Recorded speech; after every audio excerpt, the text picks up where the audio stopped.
This episode is brought to you by TaxAct. Don't do your taxes alone. Join TaxAct's National Admin Night.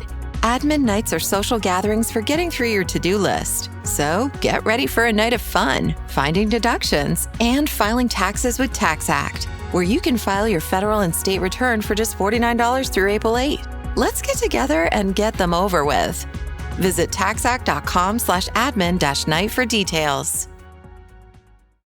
USAA knows dynamic duos can save the day, like superheroes and sidekicks or auto and home insurance. With USAA, you can bundle your auto and home and save up to 10%. Tap the banner to learn more and get a quote at USAA.com/bundle. Restrictions apply. Springfest means more sun, more fun, and more free at Lowe's. Keep your yard in line with an additional free Ego 56-volt battery when you buy a select Ego mower, trimmer, or blower. Plus, keep landscaping fresh with Stay Green 1 cubic foot garden soil, 5 bags for $10. Our best lineup is here at Lowe's. Valid through 4/8 while supplies last. Selection varies by location. Soil offer excludes Alaska and Hawaii. When Netflix got to play in the Marvel playground, they did pretty good with The Man Without Fear. And Disney Plus has carried that success over to their platform. Hell's Kitchen is serving up some good eats, but it wasn't always that way. Let's go back to 2003 and see if Daredevil is not that bad.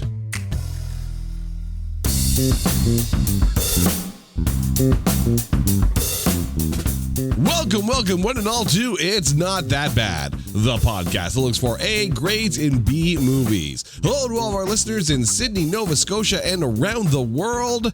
How the heck are you guys doing? All right, it is time for a little bit of spandex love because we're back to the superhero realm, and we're talking about a film that was at a time a pretty big deal, and in hindsight, might be just what we needed to realize how bad it was before to remember that we got it pretty good now. We're talking about the 2003 Fox film Daredevil. And here to go down this road, Lyle Robshaw's back on the show. Lyle, how are you doing, man?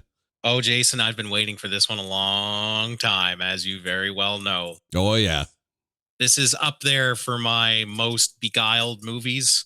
I believe it is up there with the fabled Batman versus Superman. So this is an important episode, I think.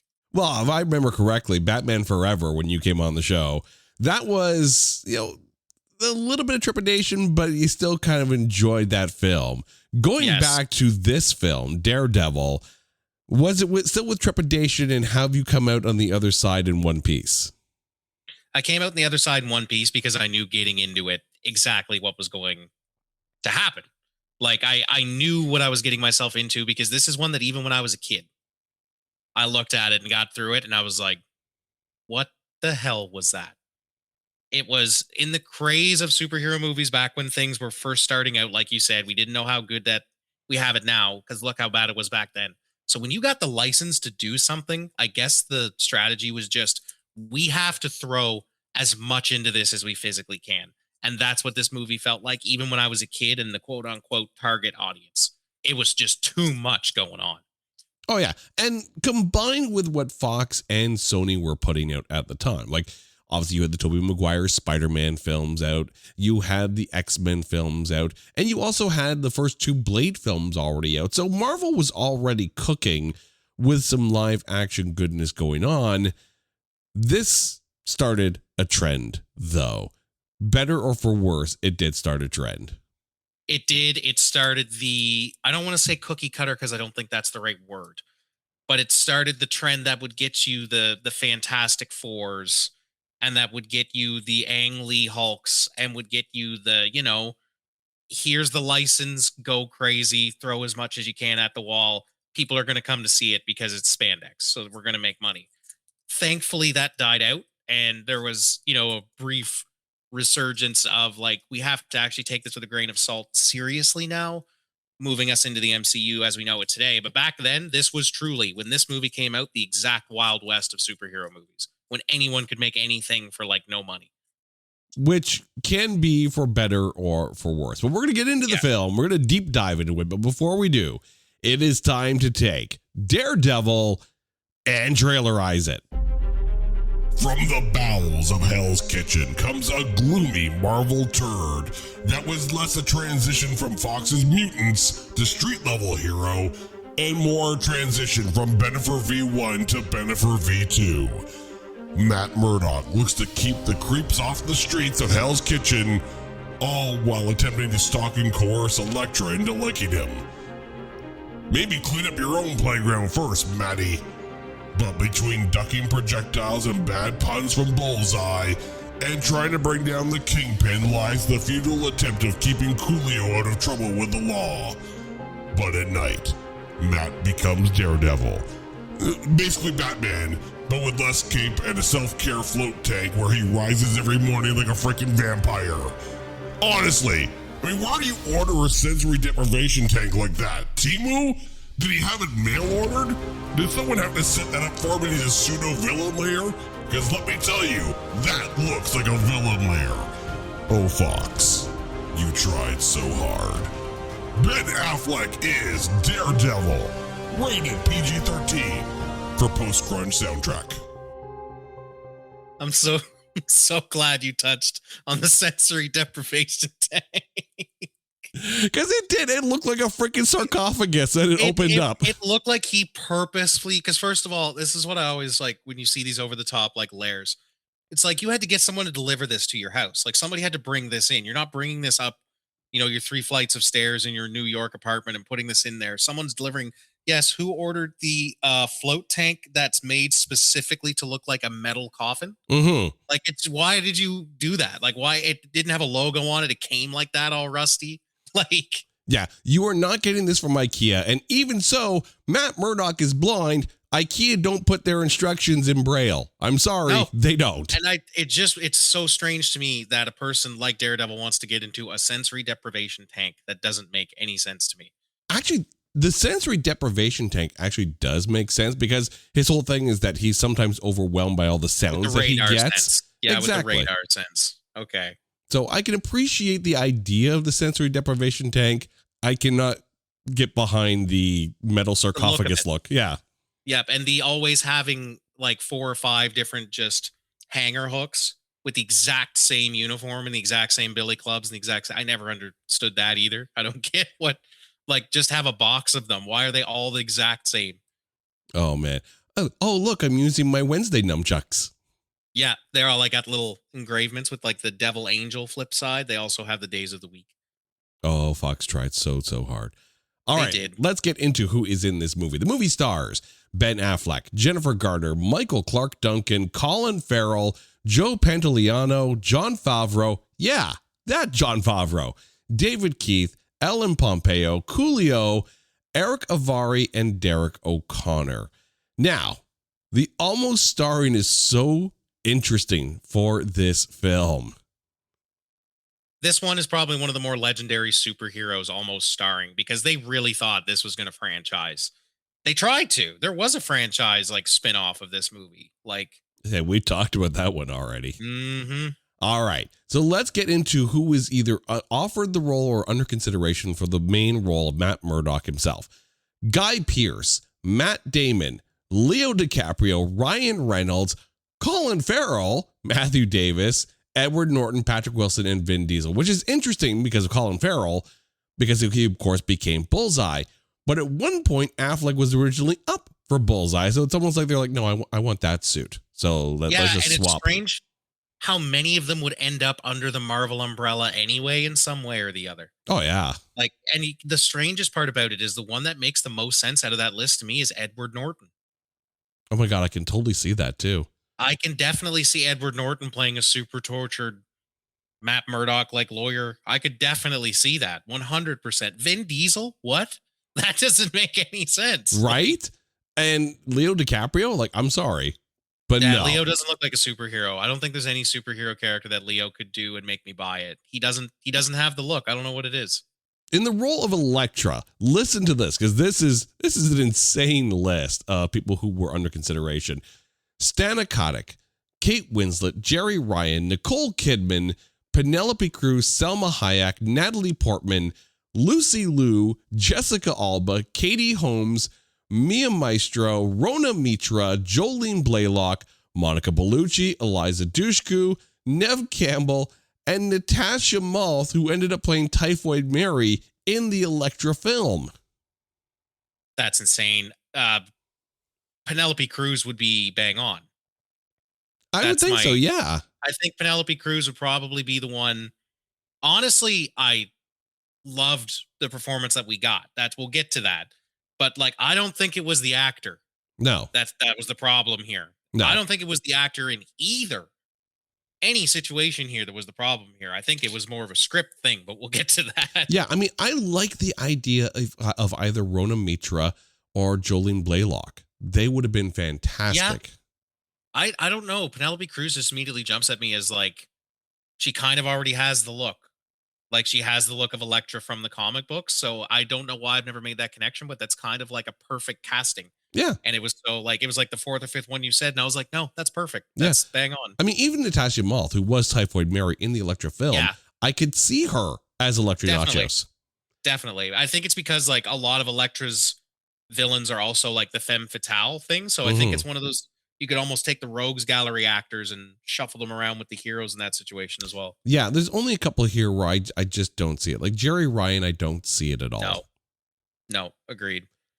In the role of Foggy Nelson, apparently Seth Rogen auditioned for the role and they loved him, but they thought he was too young to play Foggy at the time.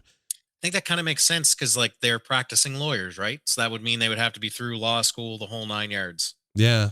And apparently he was like 19 at the time. So even though they thought it was fun, they liked him, they just didn't think he was old enough for the role at the time. You hear about those alligators in the sewers? Oh, God, no, I'm trying to picture that. And I don't know if I want to. I don't think I like it. Of course, there are, with all Marvel films, a couple of cameos in here. And there's some big ones. Of course, Stan Lee is in this because, of course, Stan Lee is in this. But also, you had Kevin Smith in this role. Kevin Smith, of course, who did write for the Daredevil comics at one point. And Frank Miller is also in this as well, another writer on the Daredevil comic books. The movie is written and directed by Mark Steven Johnson, who also wrote and directed Ghost Rider, and that's Squares. But it was almost directed by Chris Columbus, who was originally attached to direct the film when Fox originally got the character rights in 1997. Also, under consideration to direct this film were Rennie Harlan, Sam Raimi, Tom Burton, and Mark Dupay. Oh, Sam Raimi. What could have been? Or Rennie Harlan, too. What could have been? Because it's just, this is really the sum of all of its parts. This movie is the victim of 1,000 cuts. Not one big thing going wrong, but a bunch of little things just trickling along going wrong to add up to a big old snowball effect. Oh, yeah. The film had a budget of $78 million, domestically made $102 million, and worldwide $179 million.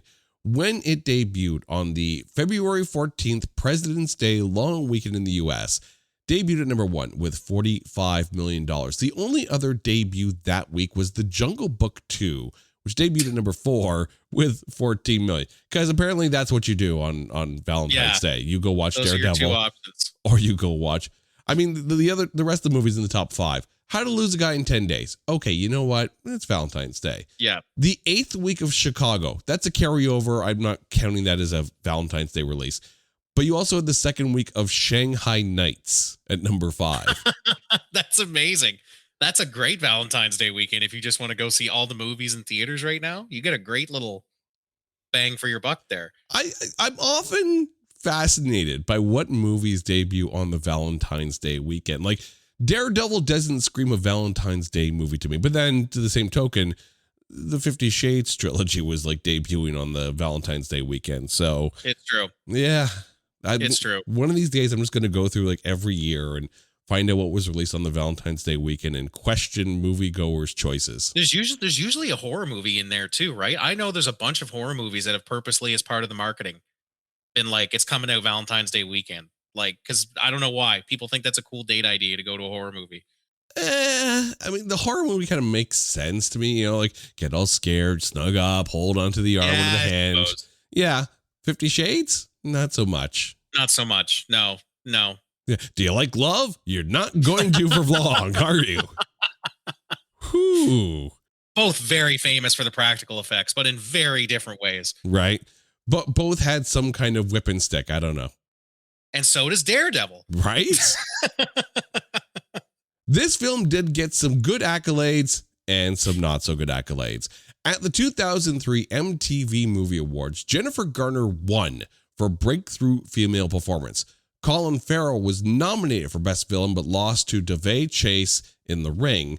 And Ben Affleck and Jennifer Garner were nominated for Best Kiss but lost to Tobey Maguire and Kirsten Dunst in Spider-Man. You damn right they lost to that. Yeah, that one's like mythology now, basically. Yeah, that may be one of the most famous kisses in cinema history. Yeah, of like romance shots, that's probably one of the biggest. Absolutely. At the 2003 Teen Choice Awards, Colin Farrell won for Choice Movie Villain. But there were a few other nominations here. Ben Affleck and Colin Farrell were both nominated for Choice Movie Actor in a Drama or Action Adventure, but lost to Eminem for 8 Mile. Jennifer Garner was nominated for Choice Movie Actress in a Drama or Action Adventure, but lost to Jennifer Aniston for The Good Girl. The movie was nominated for Choice Movie in the Drama Action Adventure category, but lost to The Matrix Reloaded. Jennifer Garner and Ben Affleck were nominated for Choice Movie Chemistry, but lost to Paul Walker and his car in Too Fast, Too Furious. I don't hate that. I don't hate that at all. No, because they had more chemistry. The car and Paul Walker probably knew each other a whole lot longer than these two characters did before they were fighting, dancing in a park. Right. The movie was nominated for Choice Movie Fight Action Sequence, but lost to Too Fast, Too Furious. Colin Farrell was nominated for Choice Movie Breakout Star Male, but lost to Eminem for 8 Mile. And Jennifer Garner was nominated for Choice Movie Breakout Star Female, but lost to Hilary Duff for the Lizzie McGuire movie. Wow, that was a cultural phenomenon. I was right at that age when that movie was massive in my life. My sister, everybody. At the 2003 Golden Schmoes Award, the film was nominated for Most Underrated Movie of the Year, but lost to Identity. Now, it's interesting because before we started recording this show, Lyle was saying that this film has kind of gotten a little bit of a retro cult movie status. So I'm going to ask you, 2003, is this an underrated movie? Here's the thing.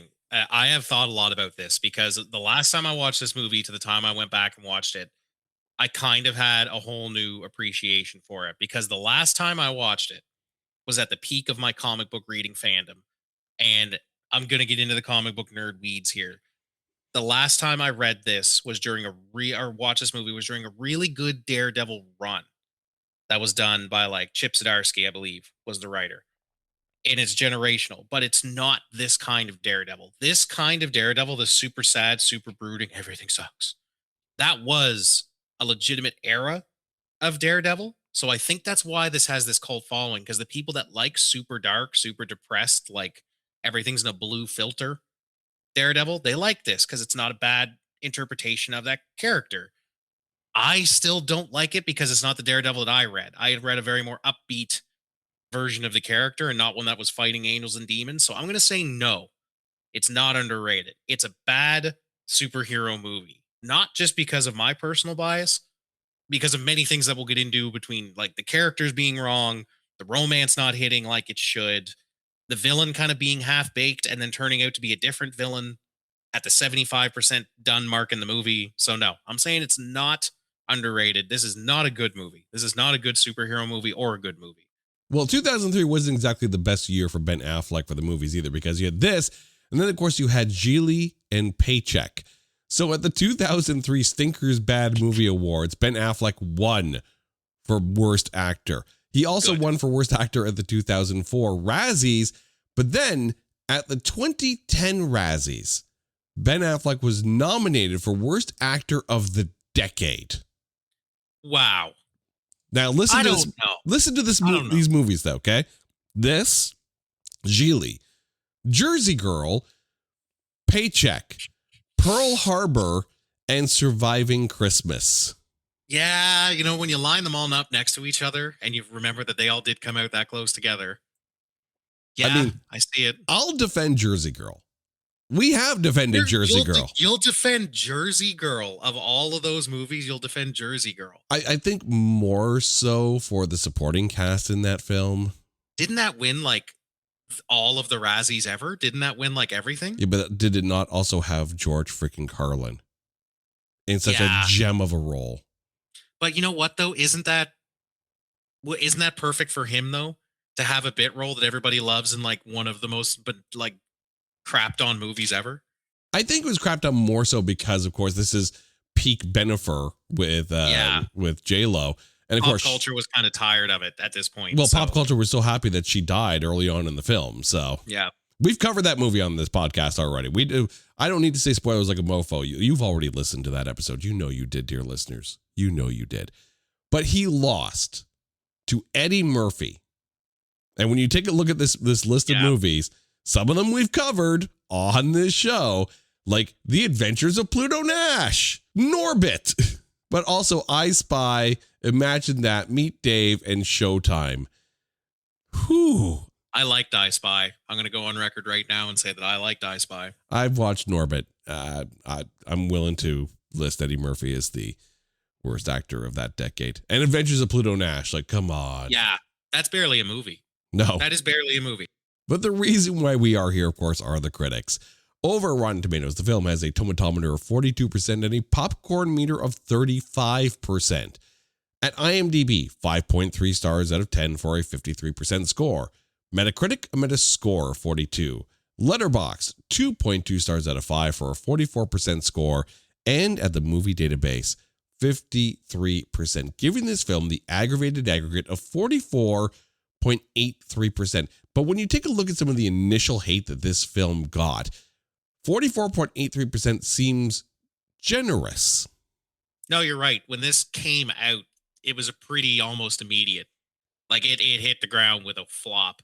And it's one of those ones where it almost didn't get re-examined for quite some time until we had the Daredevil resurgence on Netflix. And now, of course, Born Again is like part of the MCU. So this almost made the character like completely drop off the map because this went so poorly that no remake, not like everything else has been tossed at the wall 4 or 5 times, but this was well and truly swept under the rug as soon as it was clear that it wasn't going to be the cash cow that Spider-Man was. Yeah. I think one of the biggest things for this episode in trying to do our best to find good things to say about the film is that Netflix and Disney Plus both have done really well. Charlie Cox is freaking Daredevil. Let's be honest. He is Matt Murdock. He is Daredevil.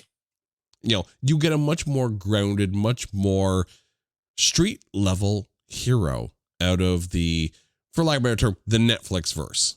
And now that we're seeing some of that come back in, Punisher coming back, Jessica Jones coming back. That's what I was about to say. It's been such a good spotlight on characters from the Marvel comics that would never get their Avengers cameos. Like Jessica Jones, one of the coolest street level characters they have. She was never going to be an Avengers movie. They couldn't write her in that would make any sense. So Daredevil is kind of this like central spoke in the wheel of all of those Defender, New York street level character. Even Spider-Man is in that wheel of people that kind of it all centers around Matt. And they did a really good job of bringing that to the screen. Like John Bernthal is also the Punisher. He is Frank Castle for a lot of people. Jessica Jones, incredible. Luke Cage, that show was great. It's all kind of out of that Daredevil fandom family thing, and it's really, really good. But the fact that it started with this is crazy. Oh, yeah. But I will give some credit to some of the casting, even out of the Foxverse, right? Because the Punisher did very well as far as casting in every single iteration. And I'm even throwing Dolph Lundgren into that mix. No, I agree. I think all of the Punisher movies were taken as their own pretty good and a pretty good example of what the character could be, because the Punisher is a really interesting case. You can go a lot of different directions with that character. Oh, yeah. You can play it more tongue in cheek, or you can go John Bernthal PTSD dead serious, like just go totally dead serious with it. So in one of them, he's fighting Kevin Nash through an apartment, and the other one is John Bernthal doing unspeakable things. It's really fun. And let's not forget Dolph Lundgren. Yes, of course. As much as we've all tried to forget Dolph Lundgren, let's not forget Dolph Lundgren, because that film is actually not that bad. We have covered that Punisher on this one as well. Yeah. This episode is brought to you by Redfin. You're listening to a podcast, which means you're probably multitasking. Maybe even scrolling home listings on Redfin, saving homes without expecting to get them. But Redfin isn't just built for endless browsing. It's built to help you find and own a home. With agents who close twice as many deals, when you find the one, you've got a real shot at getting it. Get started at redfin.com. Own the dream. You tell yourself no one wants your college-era band tees. But on Depop, people are searching for exactly what you've got. You once paid a small fortune for them at merch stands. Now, a teenager who calls them vintage will offer that same small fortune back. Sell them easily on Depop. Just snap a few photos and we'll take care of the rest. Who knew your questionable music taste would be a money-making machine? Your style can make you cash. Start selling on Depop, where taste recognizes taste. Kraft Mac and Cheese is better than 90s hip-hop. We'll remind you of your childhood without making you feel incredibly old. Kraft Mac and Cheese. Best thing ever.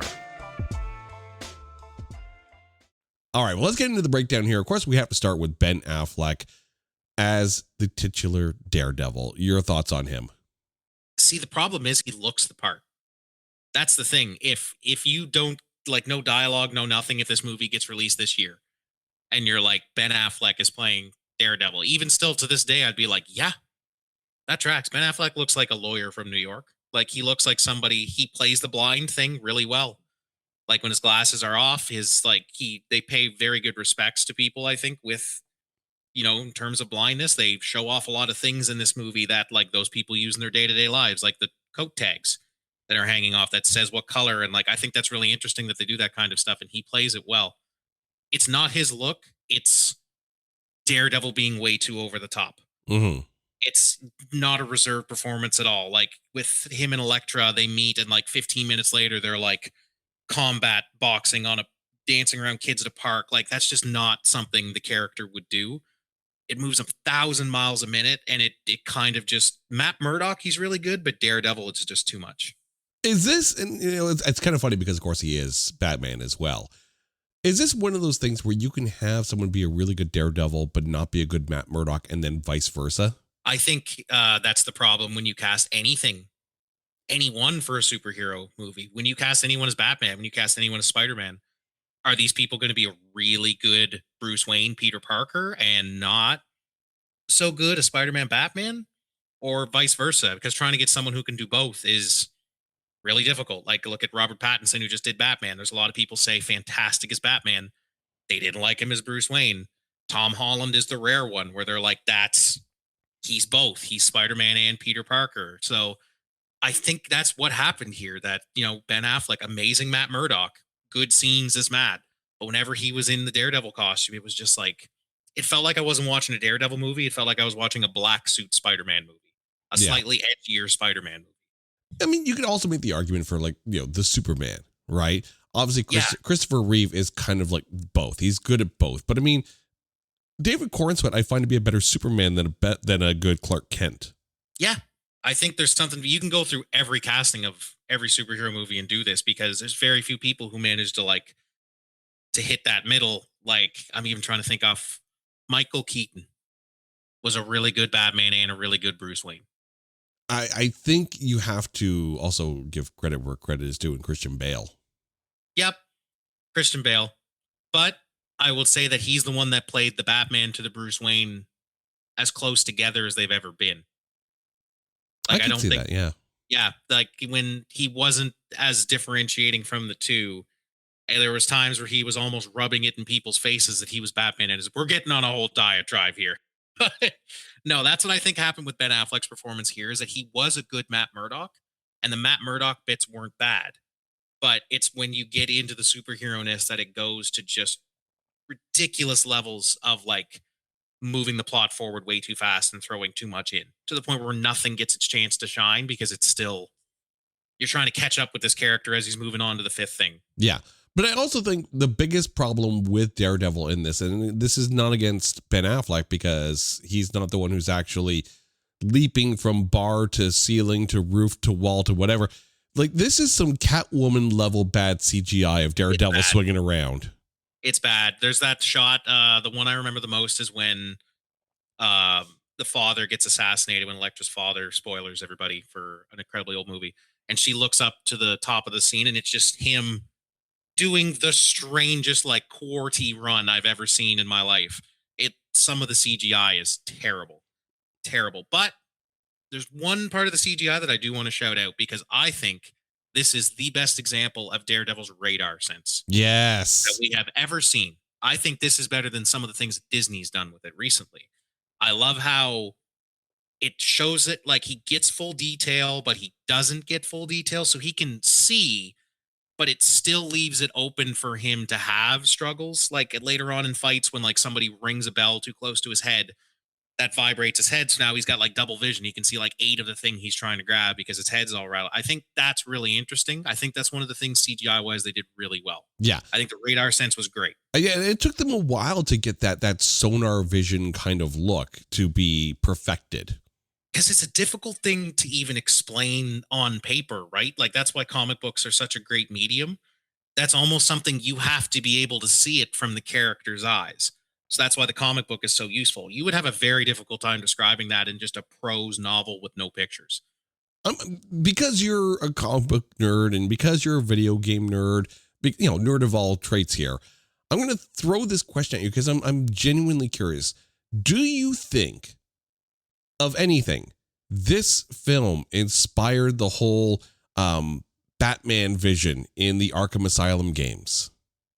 The detective mode. The detective vision. See, that's a really good question, because I have heard other theories that basically the detective mode was someone's ripoff of Daredevil's radar sense, because at a certain point in time, you just have computer vision. You have cyberpunk vision. Yeah. Like if you played Cyberpunk 76, it's the same thing. You press a button and all the details. So I think it's almost been like a sci-fi thing for a long time. I wouldn't necessarily say that Daredevil made this concept, but those two things are very close together, and that's a really interesting question. Yeah. But I've heard people say before that was a recycled thing, that hey, what if you could just, see everything, like basically. And that's basically what Daredevil's power is. He sees everything without being able to visually see, right? Like he can tell by like raindrops how many people are standing over there, kind of thing. So when you get down to it, I think it's basically the exact same power, but chicken and egg question. Yeah. I mean, even that point where he's like chasing the one guy down in the subway station, and he's, basically creating like almost like a sonar ping by hitting his baton against the railing. Yeah. Because the vibrations from the train are throwing him off. So he hits that, and that like centers him for a minute, and he can see which of these 4 different guys is the real one. That is a point when it's like, this is really good. Like there are points in this where there's a tidbit of awesome, and the radar sense. Also, when he's on the rooftop with Elektra and the rain helps him outline her face better so he can see the details of her face. I was like, that's really good. That's a really good idea. But even to the same token, at the funeral scene where he starts to see her and then she puts the umbrella up and she disappears. Yeah. Like that is yeah. There's a couple times where I'm like, the best part of this movie is when no one is talking and it's just a bunch of computer gobbledygook on my screen. Because it's when you get into the more nuanced character of Daredevil, which is this is a blind gentleman going around fighting gods, literally, in the books. Yeah. It's also the same thing with Morbius too, right? Like, say what you will about Morbius, but that whole radar sense that he uses in order to be able to track down the villain, to catch up with Matt Smith, that part was really cool in the film from a visual perspective. Yeah. And can you imagine if we got a 2-hour movie, which was Daredevil legitimately trying to solve the murder of Elektra's dad and using these powers everywhere he went? Like, hey, I smell this. That was at the crime scene. Let's try to find this guy. And he's like jumping across rooftops and trying to get. Instead, there's all kinds of bull just getting thrown in for no reason. The Kingpin is here doing something mischievous in the background, maybe. And in the third act, an Irish bald branded bullseye gets tossed in. Like, there's little tidbits of greatness, but it's overshadowed by just way too much bloat, like too much. Speaking of way too much, Colin Farrell as Bullseye, your thoughts on him? This is a difficult one, because the exact notes I wrote down was, man, is he ever lucky he did the Penguin to soften the blow. because now I can say he's redeemed himself, right? Like he's done something that's kind of taken him out of this. Did they just go to him and like, we want you in the movie. You can be whoever you want and you can basically make that character yourself, because they made him Irish. Like they just did a bunch of stuff with Bullseye that it didn't.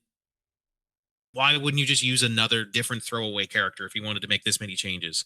It just doesn't make much sense to take somebody who's like a huge part of the Daredevil mythos, change them so drastically, and then use them so sparingly when you think about it. Because he came in, did his greatest hit with like the Elektra murder, and then slowly petered away. So it felt like they just wanted him in there to do that comic book cover of shoving the sigh through her, and didn't really have much else for him to do other than that. And the whole "I'm mad because I missed" thing, it's just not the way the character would react. He'd be interested because he didn't hit, but it wouldn't drive him to madness. Yeah, no, it's taking like almost like the surface level, version of who Bullseye is. And then like, okay, now we're just going to play this. It's almost like Richard E. Grant was playing it.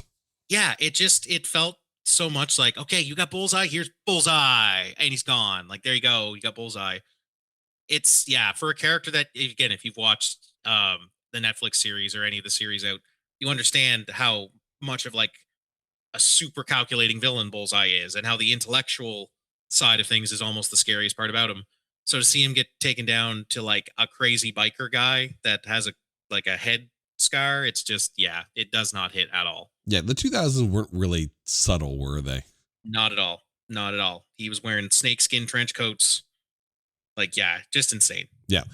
I do want to point out, because of these two actors, you have a film here where your main hero and your main villain are both Razzie Redeemer winners. Yeah. 2014, Ben Affleck won the Razzie Redeemer Award because of Argo and Gone Girl.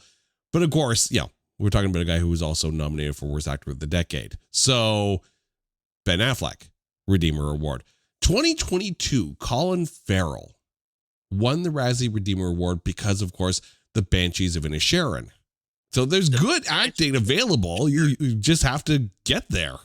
I'm not going to lie to you. I have no idea what the Banshees of Inisherin is. Oscar nominated film. Okay. And obviously Colin Farrell. Yeah. But the problem too is that 2000s era comic book movies did actually have some decent villains. And even in Fox, look at the X-Men. Look at the X-Men. The early 2000s superheroes were littered with like a 7 out of 10, but there's this 2 or 3 golden nuggets that we're going to take into the next one. And then they whittled them to the point where they were really good. But yeah, no, you look at the X-Men villains, even like the Spider-Man villains, like everything they were doing on the opposite side of the good bad spectrum was pretty hit. Even in the Fantastic Four, I think that Doom was a good Doom. Yes. Like, yeah, Doom wasn't the issue there. I think they did Doom as they should have. He was a mythical creature almost till he shows up at the end and then wreaks havoc. So yeah, they did villains pretty well. Yeah. If you're comparing this to the Spider-Man films, we needed a little more Doc Ock level of awesome and a little less walking, talking action figure that was the Green Goblin in the first one. Yeah, basically. He was very William Dafoe in the first movie, but he didn't have all the like emotional storytelling to back up that character. Jennifer Garner as Elektra. Your thoughts on her? See, I think she played it to the absolute best of her abilities, and her revival of the character in Deadpool and Wolverine shows how dirty the script did her. That woman trained with those sais. She worked out with them. She actually got some ninja-esque training for this, and she took it very seriously, as she did for the Elektra movie as well. I like the character. I think there was so much on the table here, but Elektra got thrown into just being the damsel in distress love interest of this movie. Yeah. Let's be honest here. There was no badass assassin lady that has her own book and ran the hand at one point. I'm not going to get too into the nerdy doldrums of it, but this woman ran the entire society for ninjas at one point in the books. I think maybe still does. I can't remember. But yeah, so to see her get kind of sidelined as literally the only reason she's there is that Bullseye scene. They really wanted that comic book cover for some reason in there with her getting the sigh. driven through her. So it's like, yeah, it's unfortunate that such a good actor playing a character she really gave a about got absolutely pegged into the damsel in distress role. Oh yeah, this is Padme Amidala, Revenge of the Sith level bad dialogue. Yeah, that is so bad. I wanted to look beautiful for you. You should ask for my number. You should ask for my number when they're fighting on the seesaws in front of a bunch of children. Like it's so bad. Like The cutaway of the one kid still swinging in the swing, just looking at him going, what the is going on here? yes. Oh my god. Just and like he's fighting with the cane, and I don't get how she every time he says something amazing that he shouldn't know because he's blind, she's just as amazed as she was the first time it happened. Like how many times does this have to happen for you? Like he's great, he's cool, he's amazing. How does he know these things? But every time she's like, wow. Like it's a shame because she does care for the character. Like I said, she redeemed this whole arc in Deadpool and Wolverine, and I hope we see more of Elektra now because I think Jennifer Garner as Elektra is a great choice, just not with this script. I mean, it's going to be interesting though. I mean, you can pull her back into the MCU because, of course, we proved in Deadpool versus Wolverine that we had, this is the Earth 701306 version of She's still out things. there. She's still theoretically out there. We never we saw a lot of things go down, but it's the MCU. They can bring back whoever they want. They Right. can do whatever they want. But that gets you around the need to bring back Elodie Young. Yeah, it gets you around the need to bring back a lot of things. Just bring back the good. Like this is what those little nuggets I was talking about from the Fox franchises. This feels like kind of what they're doing now. They're going back and grabbing like with Deadpool and Wolverine, and even with Doomsday and Secret Wars coming up. It feels like they're just going to go and pick and choose all these little golden nuggets that they had and just bring those back and leave the Colin Farrells right where they are, throwing darts at the dartboard and landing 6 bullseyes. But I mean, that's what comic books do. Sometimes the world gets too big, the universe gets too big, and then you need some crisis level event that's going to narrow it down and, prune the timelines, if you will. Retcon, New 52, Absolute Universes. It's great. Every 6 or 7 months, us comic book fans get those. Yeah, but the comic book fans keep coming back because guess what? That's what comic books have done and will always do. And that's what I think there's this big disconnect between people that have just seen the movies and the shows and the people that read the comic books. When they come out with some new version of something, it's always like, oh, this wasn't the way it was. No, but if you read the books, you'd understand that every 40 or 50 episode or every 40 or 50 issues, you now get a different writer or a different illustrator's version of this character anyway. Like if you read, there's 2 different Spider-Man books going on, Ultimate Spider-Man and the regular 616 version of Spider-Man. 2 very different books, 2 very different versions of the character, but they both sell well. So why can't we do that on the screen too? Like, I don't care if this is a woman now or this person's wearing this costume or this person's like a different race. There's a million different versions of these characters and a million different in-universe worlds. We've seen this. It's written in the books that way. So why can't we try everything and see what works? Oh, exactly. Speaking of different versions, Michael Clark Duncan as Wilson Fisk. Your thoughts on this? This is the shining light. This is because he's not given too much dialogue, and the dialogue he's given is so campy and comic booky and still kind of perfect for the character of Wilson Fisk, the Kingpin. I think he did no wrong here. He was in the exact position he was supposed to be in, which is be a gigantic man that is imposing in the shots that you're in and get to that final fight with Daredevil. And he did it perfectly. I mean, let's be honest. He is physically exactly what you want out of the Kingpin. He's perfect. And the voice is also perfect. Like the whole giving them a rose. I think I don't remember that being from any of the comic books, but like the only thing, there is a couple plot holes. Like you're telling me this guy is 60-ish years old because he's the one that killed Matt's dad and he's still in that kind of shape. But hey, he's 7 foot forever. So I don't know how the genetics of that work, but I think he was fantastic. Like he wasn't in it very much. When he was just spouting like mafia threats, so yeah, he's perfect for it. I mean, he seems to know a little bit too much about Daredevil as the movie goes on. It's like, they call you the man without fear. Like, and really? No one ever told him that. And I'm so glad you said that because Colin Farrell, Bullseye, says that to him on the rooftop too. When they're fighting in the church, man without fear. Who has called him that?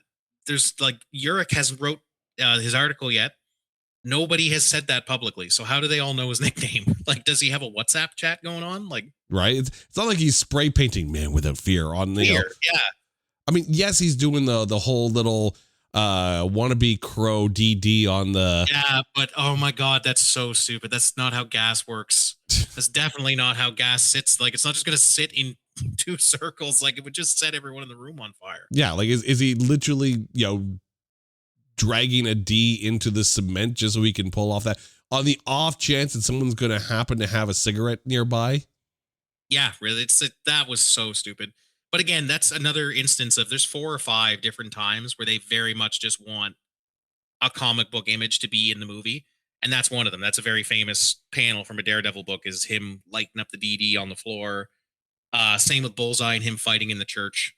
There's a whole bunch of that fight that's just panel for panel remakes of the Frank Miller Daredevil series. Frank Miller, who you mentioned earlier, who was in the movie, he basically revived the character at one point. So it makes sense that they kind of did a lot of shots that were homages to that run.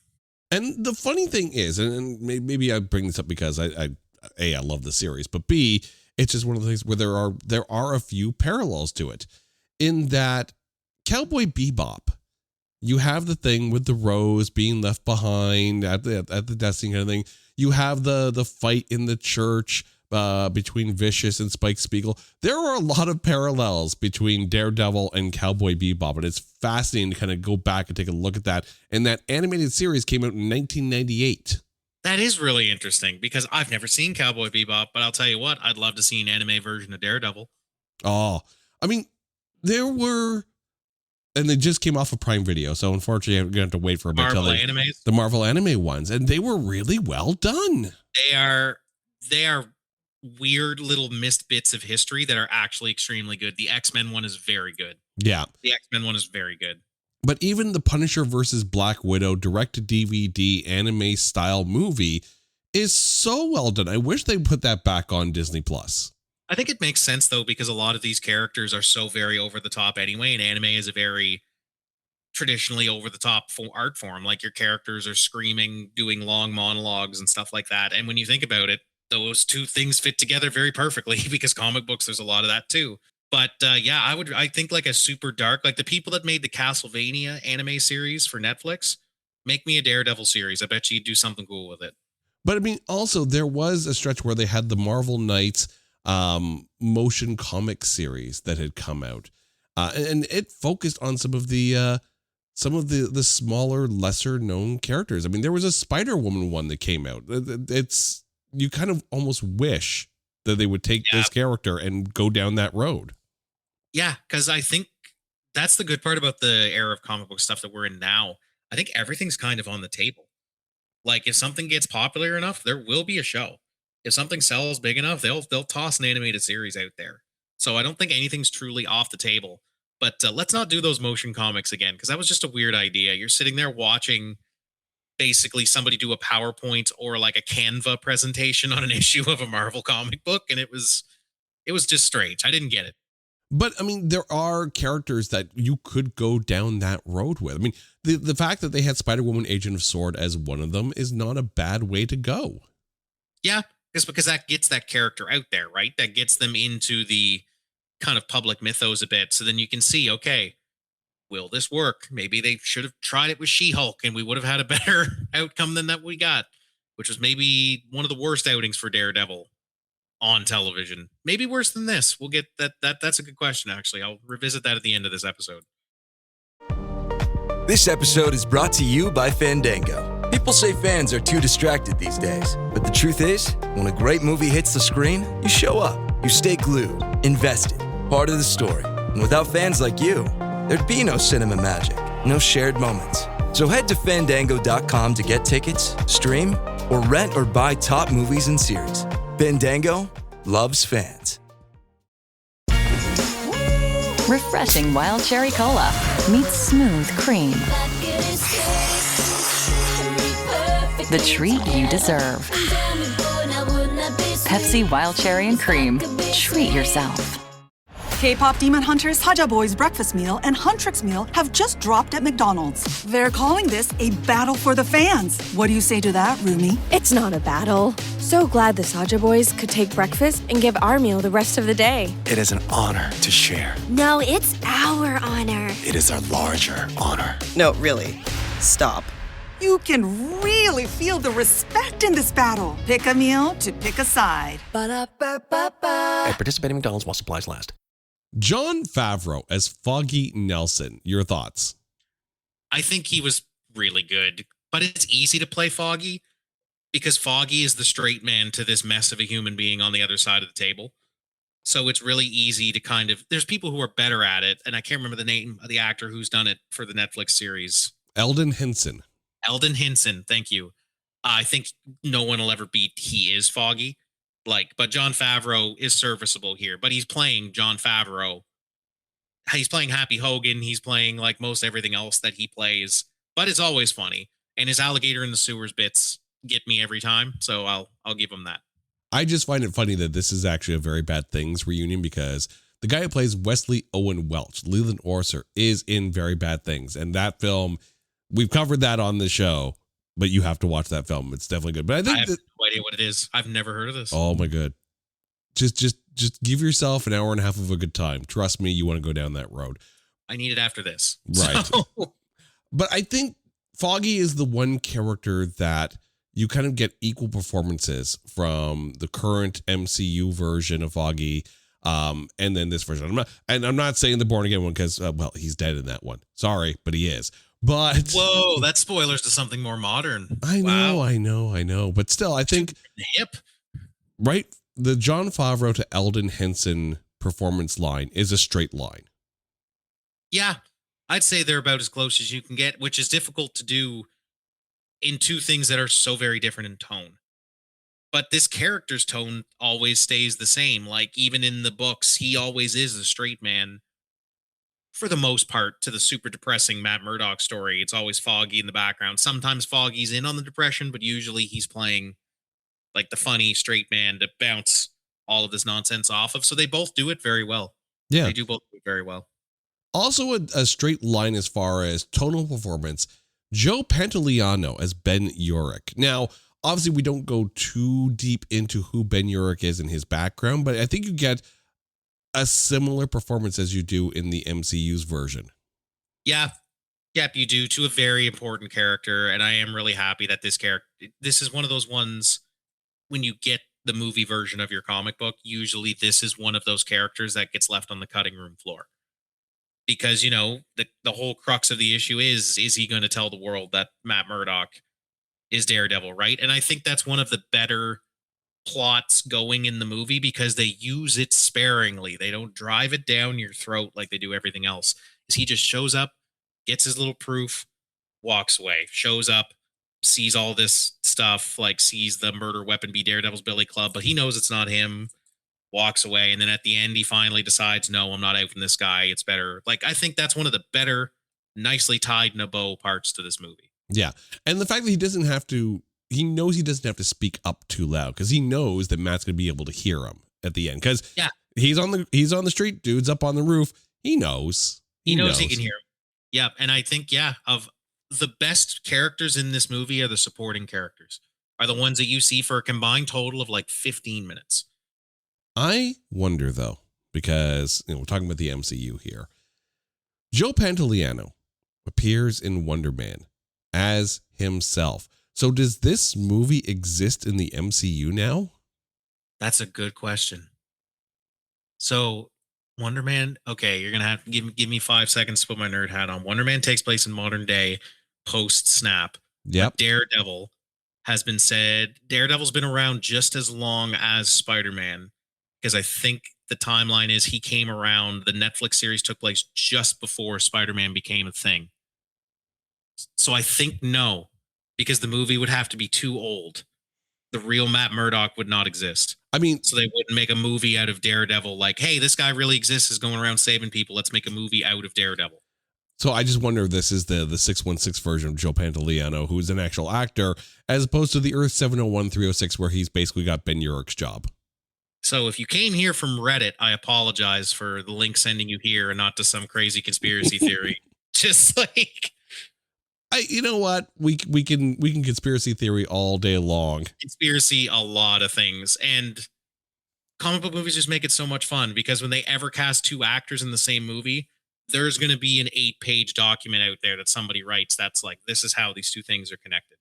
I mean, there are long dissertations about how the 3 seashells work in Demolition Man, so why not? Yeah, there's long page dissertation saying that Stan Lee is in all of these movies because he's actually the Watcher. Which that's his. Totally subscribe to that. Oh, I'm in.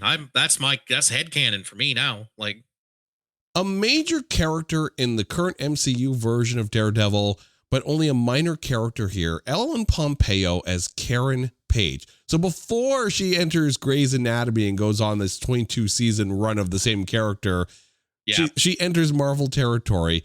Your thoughts on this version of Karen Page? Yeah, see, the thing is, Karen Page was changed much later in the book's lifestyles to be kind of the very important cog in the wheel that she is now, because there was a point at the beginning of the books, Karen Page was there, but she was literally just Matt Murdock's girlfriend. Did not have a lot of legal know-how herself. There wasn't a whole lot of like swashbuckling adventure on her side. So this was very much a later in the game adaptation to make Karen Page like a very serious, very well thought out character. So it makes sense at the time. She was being written different. She wasn't in it as much, but the modern day version of her is perfect, picture perfect to the books as well. Love that she bleeds into the Punisher side of things as well, much like she does in the books. There is a lot of crisscross there. So it's really nice that they're paying attention to the roots now. But yeah, back then, if she was given more to do, she would probably just have fallen into the same role that Elektra was in, quite honestly. But it felt like they wanted somebody else in a costume for that. So they went for Elektra instead. Yeah. I mean, she's good in the role. And like, I think she's only in like 2 scenes. Like the first one is just like, here, I have coffee. Right. But the second one where she's kind of looking over Foggy's shoulder, taking a look at the 6 to 8 or whatever mom kind of thing. She just flips it over. It's like, oh, no, it's the same date as the murder. Like, I get that part. And that kind of translated into what Deborah Ann Woll did eventually with Karen Page. Yeah. And Deborah Ann Woll has killed it. Mm-hmm. Like, I would say that's not a straight line. No, God, no. Like, no, that is like, I would watch a Karen series, quite honestly, because now she's kind of gotten into this role where she's known amongst all of the street level heroes. Like, you're watching Born Again, there's a bunch of people going to her because they're like, you're the one that helps all these people out, right? So yeah, it's interesting how she's becoming her own like character without having a moniker. Like, she is just a good lawyer. But I mean, they did that with the Netflix series, of course, with Rosario Dawson. You know, she was basically the night nurse without the same name of the night nurse, right? Yeah, but she was the one constant across the entire Netflix Marvel series. Now you got Karen Page, who's kind of taking on that, you know, same role. I don't know if they're going to expand it much beyond Daredevil, because I think you can just have it under the Daredevil moniker with these street level heroes. Yeah, and I hope that what comes out of what's happening now is that we get kind of like an extended universe of this. Like, I hope we do get kind of like, I would love to see more Jessica Jones. Like, I'd love to see more of those like street level characters away from the, you know, swashbuckling space antics. And I think it's weird because we were used to the street level then. Most of the Marvel projects that came out when our Daredevil movie that we're talking about today came out, there wasn't a lot beyond street level because they were scared of that scale. Like, they didn't want to write something that wasn't, okay, this takes place in New York City and can be wrapped up in like 2 or 3 days. Now it's like rock operas that you have to watch 15 years of movies to catch up on. And like one whole movie takes place nebulas away kind of thing. So it's really strange how we've changed the scope of things, because back then this was a big swing, even though it was just like this little self-contained tale in New York City. The big thing with the MCU now is, of course, it's all guns, all horses lead to Secret Wars, which means you have to think we're going to get Battle World. Yes. Which, of course, included the Kingdom of Manhattan.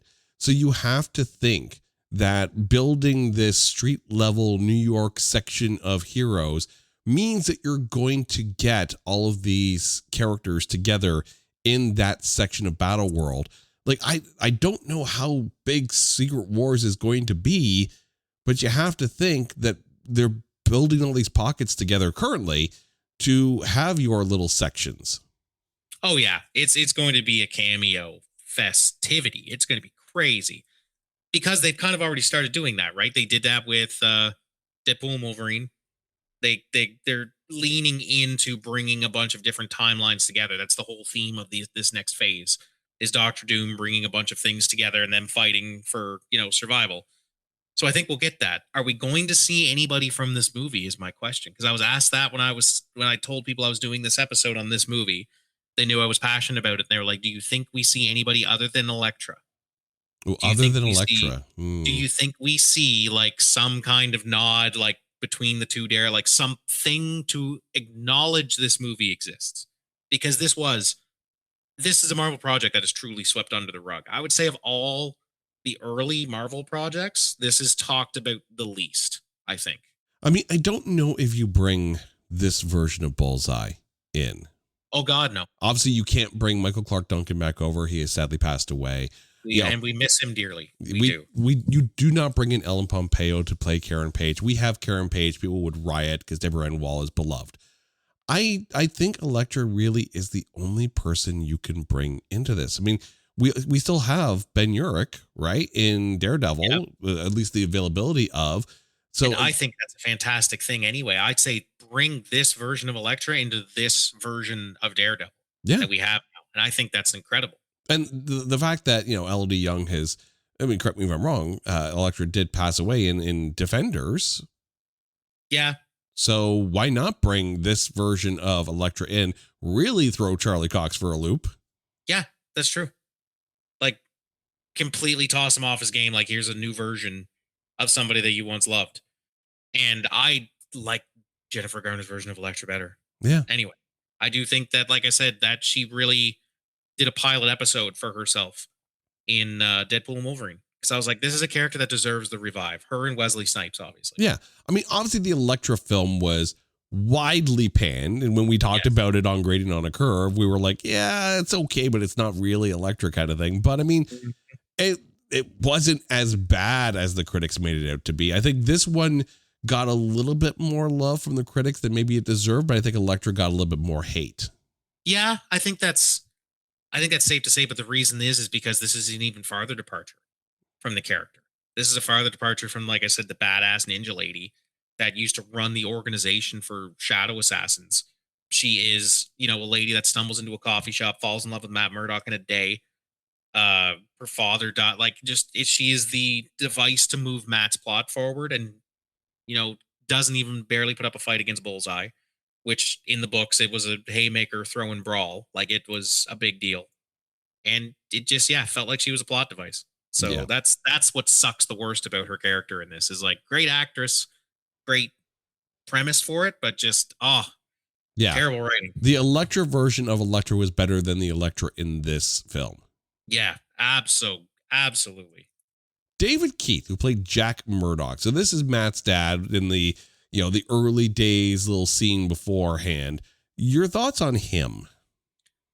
Good service for what it is. It's like, as everybody takes their own little liberties with the origin, right? But Daredevil's is usually in most of the mediums that I've seen him in. Daredevil's is usually pretty rock solid. Dad was a struggling boxer. Kid goes blind, so he needs the money, starts getting better. This has to decide whether he's going to throw a fight to make a bunch of money or disappoint his kid, throws the fight and gets killed. Follow the script and you'll be fine. He does a really good job of it, though. He does look like a boxer. Like, dude is scary looking. Yeah. I mean, it's the 2000s, right? And it's not like Spider-Man, right? Everyone knows Spider-Man's story, right? Daredevil, maybe not the most well-known character from the Marvel Universe at that time, at least from a general audience, non-comic geek kind of perspective. Sure. So Especially at the time. You have to actually get the origin story in. I don't think it's a bad origin story version. I think he is exactly what you want him to be. Yes, they called him, the devil Murdoch as opposed to Battling Jack. Which is, Yeah, but I mean, like that's a minor change. Minor, and it's like it doesn't You know what I mean? He came up with Daredevil one way or the other. So that's one of those things you're going to be splitting hairs Yeah. if you talk about it right. But from the origin thing, you notice that he skateboards on random objects like 5 times in this movie. Hey, skateboarding was cool. Skateboarding was It cool. felt so early 2000s because there's a part in the origin montage where he's like sliding down a railing skateboard style, and then as Daredevil he does it on like windshield, wind washer, like ramp things. Like I was every time it does, it's like radical, dude. Tony Hawk's Pro Skater's cool right now. One of the biggest changes between the theatrical and the director's version was the inclusion of the subplot that included Coolio as Dante Jackson. So this is basically he's framed for murder because he was found at the scene of a murder that was, kind of put together by Kingpin. So for the director's edition, I found this subplot kind of enhanced the Matt Murdock things of it. But how was Coolio for you in this? Serviceable for like the background kind of subplot stuff he was in. It's nice that there actually was some legal drama in this because as we've seen from like later iterations, that's the Daredevil book is just as much about legal dramas as it is about superhero, swashbucklery. So it's nice that there's some here, but it's kind of like forgettable. It's cool. It's Coolio though. Yeah. And it's not like they played him horribly, right? They didn't write him as like, oh, we got Coolio, and we have to like make him all gangster. No. They wrote him right, and I'm glad that it was included into the director's cut. Yeah, because the director's cut was the one I watched, and it's just like it's nice that there's more Matt Murdock lawyering because there's very few times you see him doing lawyer things. He's very much more Daredevil than Matt Murdock in this movie, especially towards the later half of it. So we've pretty much covered everyone, which means we've come to the end of the show. So, Lyle, who is your MVP of 2003's Daredevil? My MVP is Michael Clark Duncan as the Kingpin. We miss you dearly, but it's because that he was played perfectly for his character, and there just wasn't too much of him. Daredevil was way too over campy, overplayed, and just way too much. Bullseye was a shadow of himself and just a throwaway villain. Elektra was a damsel in distress for a laughable romance. So Michael Clark Duncan, whenever he was there, it's like, yeah, this is a good comic book villain that feels dangerous, that makes sense. The part where he threatens to kill Elektra's dad and he like puts the rose in his pocket and he's like, just saying goodbye, buddy, and walks away. It's like, that's ominous. Like it feels good. So yeah, it's a small role, probably the smallest MVP role I've ever given, but that's the only shining light on this otherwise bloated mess. See, I don't think it is the only shining light. We did talk about the Sonar Vision. So the team that developed that, absolutely. Yeah, the effects team that did just the Sonar Vision and not the jumping around the rooftops. Yeah, exactly. Yeah. That had to be two different teams. And there was just one complete sicko that did that god awful shot of him holding on to the cross. That's painful. Yeah. That's awful. It looks ridiculous. It looks like we're going to milk this comic cover. It looks like a Dolce & Gabbana fragrance ad. Like it looks ridiculous. That's what I was thinking about. Like he's just in this weird model pose, gripping this big stone cross. It just looks insane. I wonder if you took that scene and then just held on it and just put up Chanel number 5. I have that written in my notes that when he's swinging around the city and everything's like a blue filter, it looks like an ad for like some kind of like early 2000s super expensive cologne. So you're saying you want Timothée Chalamet in this?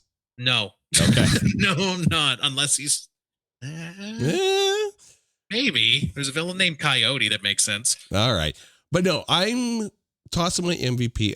Michael Clark Duncan definitely gets respect. But Joe Pantoliano as Ben Urich. Like, if you talk about someone who brought the proper tonality for what a Daredevil character should be, I think Joe Pantoliano nailed it. You know what? He is a bright... The only thing that I think keeps him for me was that he was in that god-awful DD on fire on the ground bit. I think that spoiled him just a little bit for me because I'm like, that's such a stupid way to do that. You could do it other ways. Like if you really want to shoehorn that in. But I loved the bit at the end where he's writing out his story and the devil's name was Matt Murdock. And he just like, you know what? No, because it is a good little emotional high to end the movie on before, you see Ben Affleck on the roof and just the weirdest looking superhero costume you've ever seen. Okay, but also before the Bullseye in the full body cast who's still able to like kill a fly with a needle. I'll defend that to my dying day. Okay, I will defend that version of Bullseye to my dying day.